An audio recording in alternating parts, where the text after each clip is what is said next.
My name is Esther Johnson, and I am originally from Nigeria, but I currently live in Glasgow, and I am 25 years old. Yeah, so currently I work in a sexual health charity, so I do a lot of community engagement work and trying to see how best we can include community members that we hardly hear from, try to overcome those barriers that we as an organization or as an institution in the charity sector might have in letting people come to us and approaching people as well.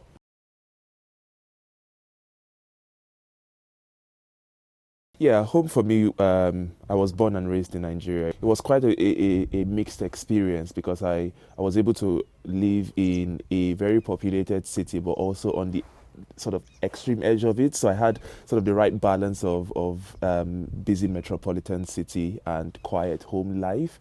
And I enjoyed it. I really enjoyed being able to be free and being able to create sort of my own space of freedom. But also there were things about my growing up that I thought, this needs fixing and this needs to be changed. But there was no one really having those conversations about those things, and they, in a way, they annoyed me, but they also like made me think about making those conversations happen in different ways, and that's sort of what led me down most of the paths I've been down so far.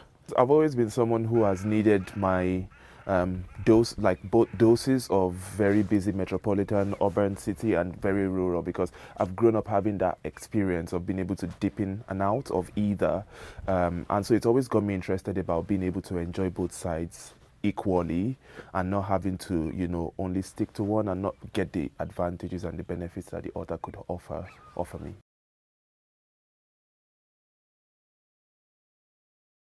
One of the main reasons is I'd spoken to Kieran, who I became friends with earlier this year, and we've spoken a lot about Hoi, about the Orkney Islands, and he's told me so many fabulous things about the island. But he's also told me so much about things that could be that are not yet, existing. And in a way, I've sort of been able to find that connection to the island, even though I'd never visited the island and I'd never visited Hoi in particular. So I was really excited to be able to like put a geographical face to all of the things I'd heard and just give my own bit as much as I can, or as little as I can, to what would be happening over the weekend.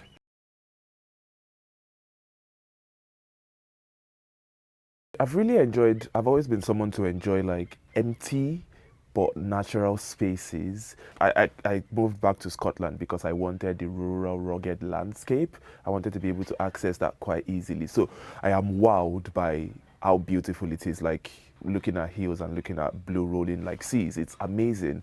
And then that also leads to an opportunity that I'm like, this is so much that could be harnessed in terms of like, I particularly would want to be able to enjoy this, not in the camping, in the woods type way, but because I'm just not built for that. But I would like to enjoy the outdoors and then come back to a very warm, cozy, like kind of glam pod type thing, just to give me that feel of an outdoor experience. And I've not been able to find anything of that nature so far. The abundance of nature in Hoi is something that could be harnessed without having to build anything sort of overly structural in place here.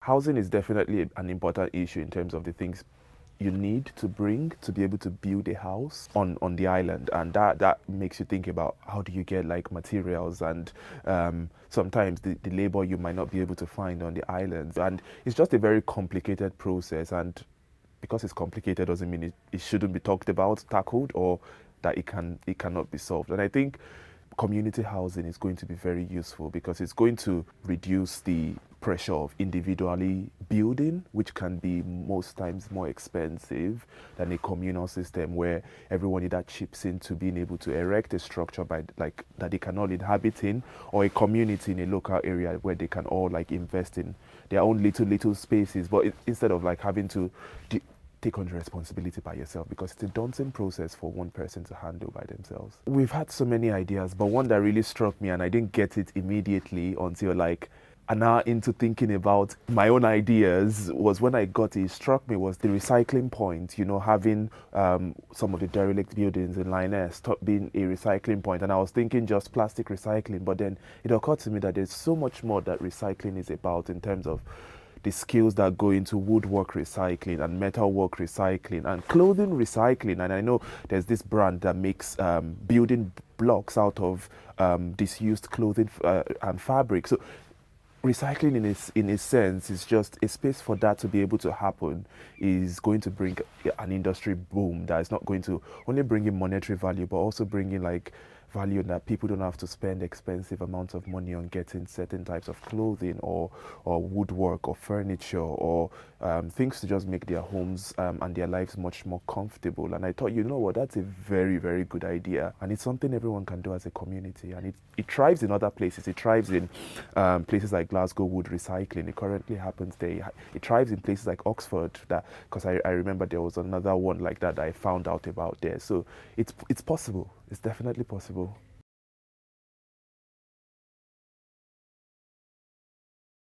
Absolutely. A place where you have like nature, abundance of nature is a place where you can just be able to key in so many recreational activities, and the possibilities are limitless because you have very quiet, peaceful roads. So cycling is very, very, it's something that I would want to do.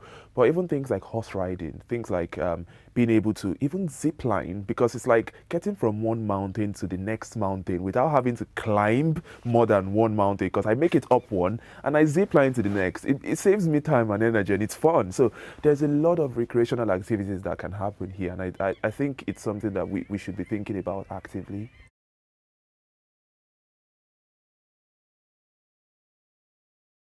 There's people of different experiences and backgrounds, and I was thinking to myself, it's been a while since I've worked in a group of people. Like, I've always most times been in charge of leading a group of people but not being actively involved in all of the very many steps that and it's been interesting just being able to like be part of the sort of base roots of that process. And I was telling the person I'm staying with in the hostel, I was saying, I think this weekend has changed me in a way, and in a very positive way, because now I'm beginning to see myself quite differently, but also I'm beginning to notice parts of myself about not working, about the friction of working with people and community. I'm beginning to think, okay, that's something that I think if I'm able to change slightly, then it will be so much better. And it's like that challenge that we all need. And so I think this is a very good model to get conversations of change going, because it forces you to challenge yourself and everything you believe and everything you know, and to find a way forward, not just by yourself, but with other people.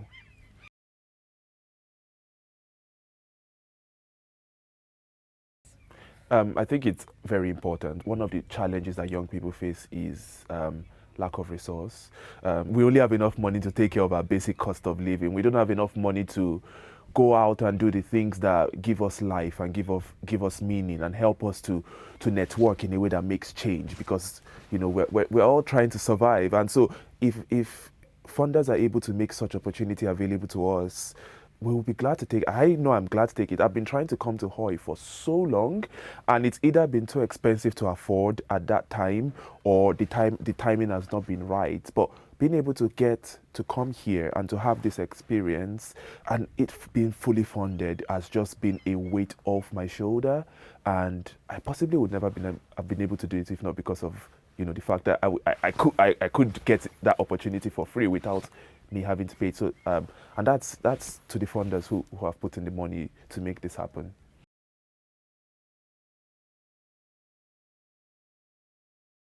I would not move to Hawaii. The primary reason is I have sort of adapted into that model of city life, rural life, and being able to get a fine balance between both. And honestly, it does affect my mental health, because I have tried, very rural, isolated life, and it really affected my mental health. And I've also tried very busy urban life, and it really affected my mental health in a negative way. So I've thought, what, striking that fine balance is the way to go forward.